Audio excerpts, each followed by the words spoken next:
नमस्कार, मैं हूं भूपेंद्र रावत और मैं आज आपसे बात करूंगा कि अभी तक तो पेगासस जासूसी जो हथियार है इजरायली, उसकी जद में सुप्रीम कोर्ट के न्यायाधीश से लेकर के चुनाव आयुक्त तक, सीबीआई के अधिकारियों से लेकर के विपक्ष के राजनेता तक, देश के उद्यमी और व्यापारियों से लेकर केंद्र में मंत्री तक, सामाजिक कार्यकर्ताओं से लेकर पत्रकारों तक और पूर्व मुख्य न्यायाधीश रंजन गोगोई पर यौन उत्पीड़न के आरोप लगाने वाली महिला अधिकारी सुप्रीम कोर्ट के उसके और उसके परिजनों तक चपेट में आए थे। लेकिन अब हमारा संसद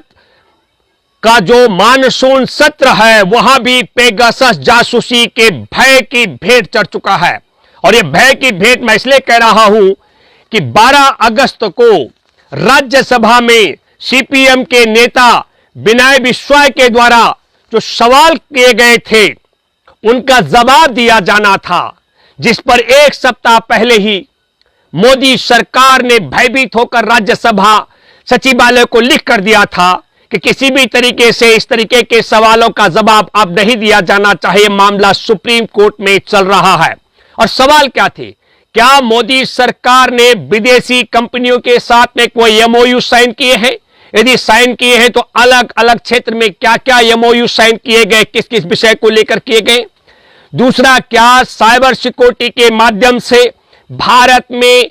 आतंकवादी गतिविधियों पर विराम लगाने के लिए कुछ कंपनियों के साथ समझौता किया गया है? और क्या एनएसओ कंपनी के साथ में देश भर में आतंकवादी गतिविधियों पर विराम लगाने के लिए किसी तरीके का समझौता किया गया है? और 12 अगस्त को इस सवालों के जवाब राज्यसभा में देने से पहले ही भयभीत मोदी सरकार ने अनिश्चितकालीन के लिए 11 अगस्त को ही संसद के सत्र को स्थगित करा दिया है। और सुप्रीम कोर्ट में मुख्य न्यायाधीश की अध्यक्षता में पेगासस जासूसी के मामले को लेकर एसआईटी जांच की मांग को लेकर जो याचिकाएं चल रही हैं उन पर 10 अगस्त को सुनवाई थी।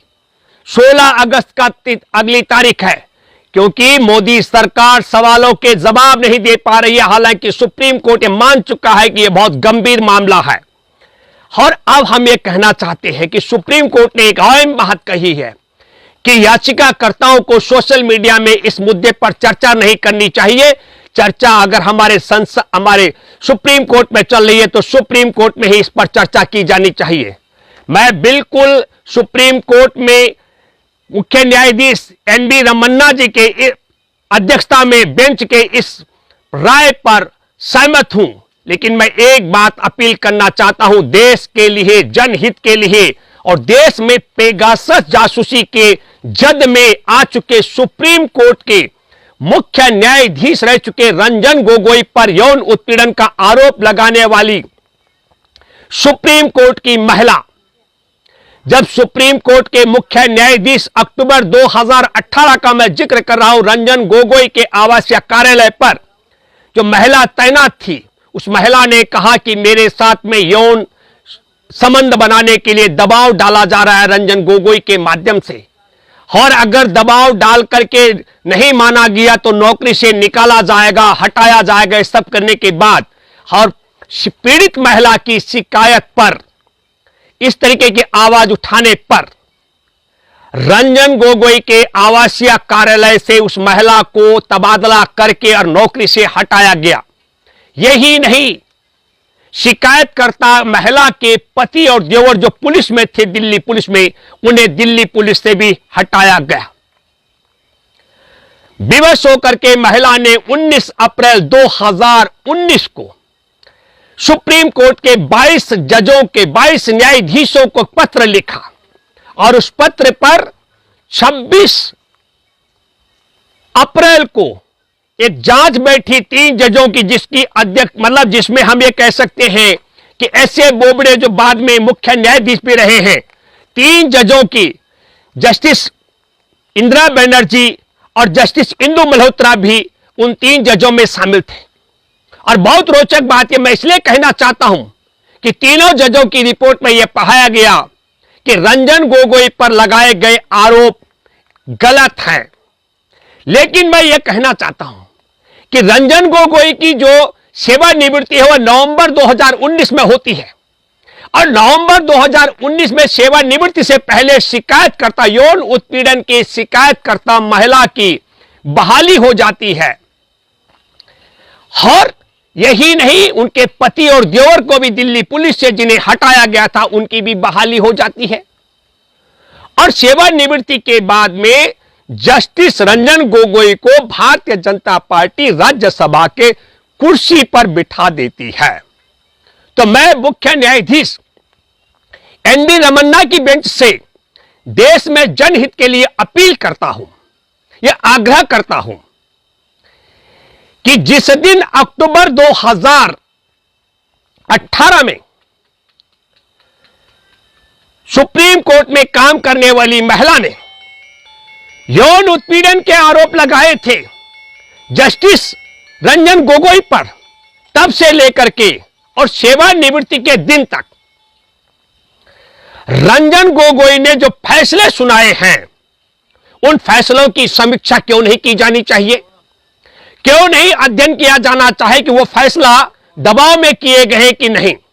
मैं ये बात इसलिए कहना चाह रहा हूं, यदि वह महिला यौन उत्पीड़न की शिकार हुई और उसकी शिकायत जायज थी, तो फिर 3 जजों की जांच कमेटी ने चीफ जस्टिस रंजन गोगोई को निर्दोष होने का सर्टिफिकेट कैसे जारी किया? और अगर वह महिला झूठा आरोप लगा रही थी तो फिर उनकी पुनः बहाली सुप्रीम कोर्ट में किस हैसियत से कर दी गई, किस आधार पर कर दी गई है? यह बात मैं इसलिए कहना चाह रहा हूं क्योंकि पेगासस जासूसी की जो लिस्ट है भारतीयों की, जो मैंने कहा कि सुप्रीम कोर्ट के न्यायाधीश से लेकर चुनाव आयुक्त तक, सीबीआई के अधिकारियों से लेकर के विपक्ष के राजनेता तक,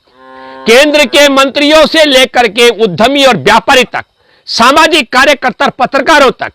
उस सूची में चीफ जस्टिस रंजन गोगोई पर यौन उत्पीड़न के आरोप लगाने वाली महिला और उसके परिजन और भाइयों के भी 8 लोगों के नंबर उसके टारगेट में है। तो क्या पेगासस जासूसी के हथियार, जो इजरायली हथियार है, उससे यौन उत्पीड़न की शिकार महिला को पेगासस जासूसी के हथियार से विवश किया गया ताकि वह जस्टिस रंजन गोगोई के खिलाफ जो सबूत हैं उनको आगे ना बढ़ाए? या पेगासस जासूसी के जो हथियार है, इजरायली हथियार, उससे रंजन गोगोई की जासूसी करके और सुप्रीम कोर्ट में मनमाफिक फैसले कराने के लिए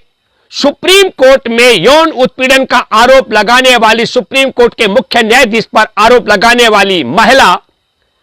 क्या सरकार में उन लोगों के हथियार के रूप में काम कर रही थी, टूल किट के रूप में, जो पेगासस जासूसी से हमारे देश में एक एक युवा युवती के फोन पर भी ताक झांक कर रहे हैं? इसलिए मैं अपील करना चाहता हूं सुप्रीम कोर्ट के मुख्य न्यायाधीश की अध्यक्षता वाली बेंच से कि बहुत गंभीर विषय है जो मैं सवाल उठा रहा हूं। फिर मैं कहना चाहता हूं कि यदि चीफ जस्टिस रंजन गोगोई यौन उत्पीड़न के आरोप उन पर झूठे थे तो महिला की बहाली क्यों? और यदि आरोप सत्य थे तो चीफ जस्टिस को बेगुनाह या निर्दोष बताने का सर्टिफिकेट क्यों जारी किया गया? और मैं इसके साथ साथ में अपील करता हूं सुप्रीम कोर्ट के मुख्य न्यायाधीश की अध्यक्षता वाली बेंच से कि न केवल ये नवंबर 2019 में अयोध्या में विवादित जगह पर राम मंदिर का निर्माण करने का फैसला 8 जजों की बेंच का, और अयोध्या में ही 5 एकड़ जमीन बाबरी मस्जिद के निर्माण के लिए आवंटित करने का या देने का जो फैसला था, उसके बाद से लेकर भारत में राम का नाम बदनाम करने वाले और जय श्री राम का नारा लगाकर आतंक का पर्याय बन चुके लोगों से देश के आम नागरिकों को बचाने के लिए सुप्रीम कोर्ट की बेंच को, सुप्रीम कोर्ट के मुख्य न्यायाधीश को स्वतः संज्ञान लेना चाहिए। यह बात मैं इसलिए भी कह रहा हूं कि संसद की चौखट पर भारत छोड़ो आंदोलन 9 अगस्त से एक दिन पहले भारत जोड़ो आंदोलन के नाम पर किस तरीके से जो जय श्री राम कहना होगा भारत में यदि रहना होगा, क्या सुप्रीम कोर्ट में बैठे मुख्य न्यायाधीश अगर हमारे देश के अंदर राकेश अस्थाना को दिल्ली पुलिस का मुखिया तैनात करके अमित शाह और नरेंद्र मोदी देश को दंगों की आंख में झोंककर उत्तर प्रदेश के विधानसभा चुनाव से लेकर देश के 5 राज्यों में चुनाव जीतने की बिसात बिठा रहे हिंदू मुसलमान करके, क्योंकि हमारा देश आप भी जानते हैं, सुप्रीम कोर्ट में बैठे मुख्य न्यायाधीश जी कितना झूठ हमारे देश के प्रधानमंत्री बोल रहे हैं कि हमने कोरोना काल में हमारे देश के मजदूरों को उनके गांव तक पहुंचाने के लिए खर्च किया है।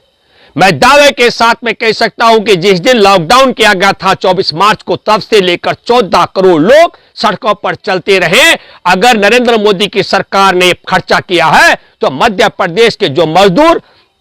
महाराष्ट्र में पटरी पर चलते चलते जिनके टुकड़े टुकड़े बिखर गए थे वो क्यों कटे?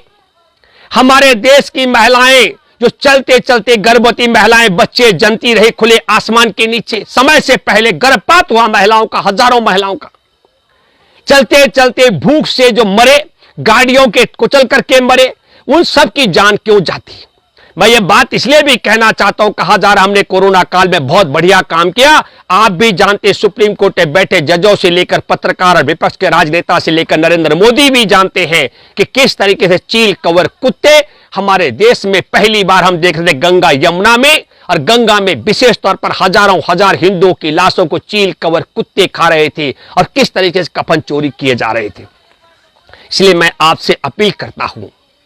कि पेगासस जासूसी के मामले में किस तरीके से नरेंद्र मोदी की सरकार भयभीत होकर के संसद का सत्र का अनिश्चितकालीन के लिए समापन करवा चुकी है, और किस तरीके से सुप्रीम कोर्ट के आदेश के बाद हमारे देश में आज का एक ताजा वीडियो है कानपुर का, किस तरीके से एक बालिका बिलख रही है, उसके पिता को पीटा जा रहा है, जय श्री राम कहा जा, कल उसको जय श्री राम कहने के लिए विवश किया जा रहा है। ये तो कुछ वीडियो और कुछ उजागर हो रहे हैं। जस्टिस रमन्ना जी, मैं आपसे अपील करता हूं, हमारे देश को जय श्री राम का नारा लगाने के लिए विवश करने वाले आतंकियों से हमारे देश को बचा दीजिए। हमारे देश में रंगार बिल्ला की सरकार हमारे देश को दंगों की आग में झोंक देगी, इससे हमारे देश को बचा दीजिए।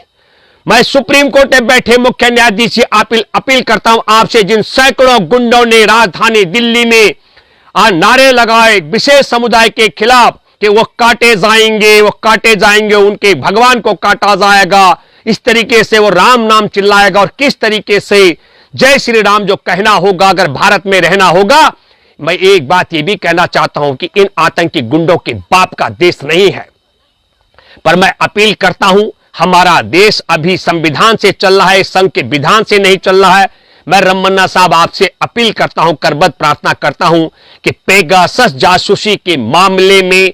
सुप्रीम कोर्ट में बैठे जजों को इस समय एसआईटी के गठन का बिल्कुल इसकी पारदर्शी तरीके से जांच होनी चाहिए। मैं बधाई देना चाहता हूं कि आपने अपराधियों के खिलाफ जिस तरीके से, खास करके मुजफ्फरनगर के दंगाइयों के खिलाफ जो 76 आपराधिक मामले वापस लिए गए थे, उन सब मामलों को दोबारा से उन पर सुनवाई करने के लिए, और मैं अपील करता हूं एक एक आरोपी पर पूरी सुनवाई होनी चाहिए। स्वयं मुख्यमंत्री योगी आदित्यनाथ बड़े आपराधिक मामलों में, गैर जमानतिया धाराओं में आपराधिक मामलों में आरोपी रह चुके, उन पर अपने मामले वापस ले चुके हैं। लेकिन मैं ये भी कहना चाहता हूं कि इन सब के साथ साथ में राजधानी दिल्ली में, हमारे देश में इस तरीके से जो अराजकता फैलाने वाले हैं, सुप्रीम कोर्ट में बैठे मुख्य न्यायाधीश आपसे अपील करता हूं कि क्यों नहीं ऐसे गिरोह के खिलाफ, ऐसे आतंकियों के खिलाफ राष्ट्रद्रोह का मुकदमा बनना चाहिए, जो धमकी दे रहे हो। हमारे देश में संविधान के मुताबिक बहुत साफ है, हमारे देश में जाति, धर्म, मजहब और लिंग सबके लिए हमारा संविधान बराबर अधिकार देता है। तो इन गुंडों को, इन आतंकियों को किसने अधिकार दे दिया जो कह रहे हैं कि यदि भारत में रहना होगा, राम नाम कहना होगा, जय श्री राम कहना होगा। मैं आपको फिर कहना चाहता हूं, मैं बधाई देना चाहता हूं सुप्रीम कोर्ट में बैठे आप सबों को, खास करके जो आपने आपराधिक नेताओं पर आपराधिक मामले वापसी लेने के खिलाफ फैसला दिया, और उम्मीद करता हूं कि हमारे देश के अंदर जय श्री राम का जो आतंक का पर्याय बन चुका है, इससे देशवासियों को बचाने के लिए और हमारे देश में एक एक व्यक्ति की जो निष्ठा मोदी सरकार के कारण पेगासस जो हथियार है उसके कारण खतरे में पड़ गई है, उससे देश को बचाने के लिए आप कठोर निर्णय लेंगे और एसआईटी की जांच का गठन का आदेश देंगे। धन्यवाद। जय हिंद।